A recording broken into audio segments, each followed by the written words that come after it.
За одоо бүгдээрээ WULD would гэж ингэж бичээд гэхдээ would гэж уншдаг. Would тэгээд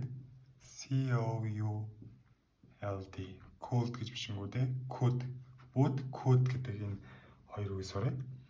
Энэ л хороо тэгж магадгүйлийн тэгж болохлын гэдэг утгатай. Could гэдэг нь болохоор тэгж чадгалын бас одоо болохлын нэрэ гэдэг ч юм уу. Тиймэрхүү нэг яг ингээд баттай байр суурьтай биш ингээд за тэгж болохын үгүйчж болохын ч юм уу. Тиймэрхүү утгатай юм хоёр үг аам л да. Тэгээд энэ would гэдэг нь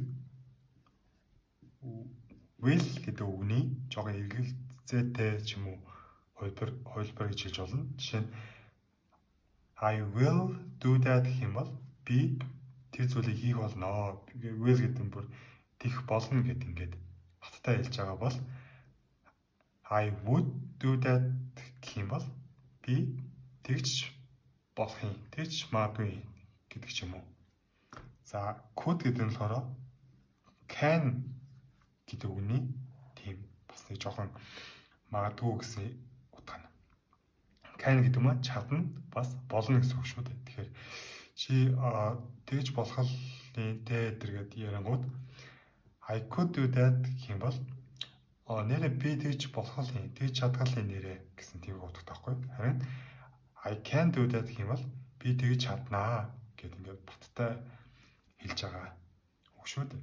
За тэгээд энэ хоёроор бас асуулт асууж болдог.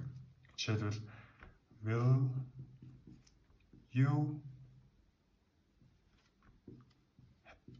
help me гэх юм бол help гэдэг нь туслах гэдэг үг шүү дээ. Тэгэхээр чи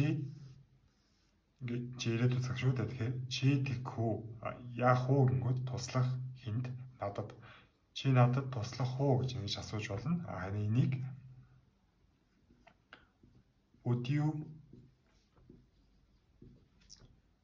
гэж хаад would you help me ч юм уу гэх юм бол одоо би ингээл нэг тийм хэцүү байдалд орсон бол would you help me гэвэл чи надад туслах болов уу гэд тэгж асууж байгаа гэсэн үг. Одоо туслах уу гэж байгаа бол дэвдэл нь доотлон болохоор туслах болов гэд тийм нэг болов гэдэг үг цуг орж байгаа гэж ойлгож болох юм байна л да. За жишээ нь одоо can you do that гэдэг юм бол чи тэрийг хийж чадах уу гэд бүр ингээд чадах уу чадах үгүйгээ чадах уу чадна чадахгүйгээ хэлээ гэж асуулт бол could you